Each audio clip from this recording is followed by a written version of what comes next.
पैदा किया इंसान को, वरना ताक के लिए कुछ कम न थे, करो बयां।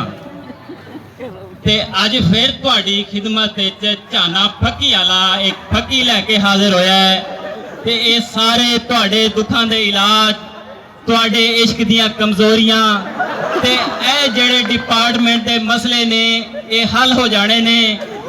सब तो पहले मेरे सोहणे भरावां ते उन्हां दियां भैणां नूं सलाम पहुंचे। मैं तुहाडा दुख समझ सकदा। लो जी, स्पेशल मुल्तानी फकी अज तुहाडी खिदमत विच हाजिर होई है। दोस्त कहंदे ने खट्टे डिकार आंदे ने, रात नूं नींद नहीं आंदी, पेट च दर्द उठदे ने। वो दर्दां दियां किस्मां किहड़ियां ने, हर किस्म दा हल है तुहाडे कोलों। ए मुल्तानी फकी, मुल्तानी फकी, मुल्तानी फकी।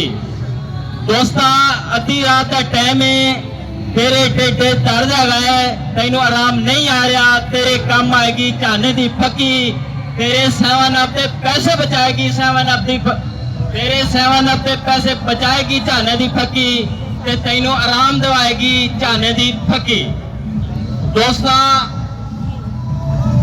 तुहाडा दर्द मैं समझ सकदा। 20 सालियां कोले साइकोलॉजी, सोशियोलॉजी, कंप्यूटर ते इंग्लिश पास नहीं होंदी।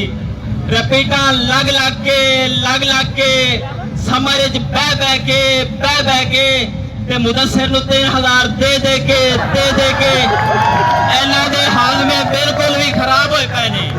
एक बारी फकी इस्तेमाल करोगे तो उस्तादां दे पैर पाउण दी लोड़ नहीं पैगी।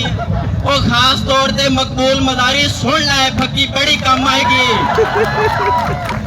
मेरा दोस्ता, बड़ी गल है एदी, बाकी गल रह गई कीमत दी। ते जेड़ी कीमत होंदी है मकाम दी। ते मकाम दे लिहाज नाल मैं इस शोबे चो MPhil उर्दू कीता है ते तुहाडी खिदमत स्पेशल लैके हाजिर होया झाने दी फकी। मैं तुहानू ये दस दियां कि ये फकी कल्याणी साहब दी खबरां तो निजात दिलाएगी, हमार साहब नूं मौलवी तो बचाएगी, खावर साहब दी मैनेजमेंट नूं सेट करेगी, ते पुराने आशिकियां नूं भुलाएगी, ते आसिफ साहब दी दूसरी शादी कराएगी।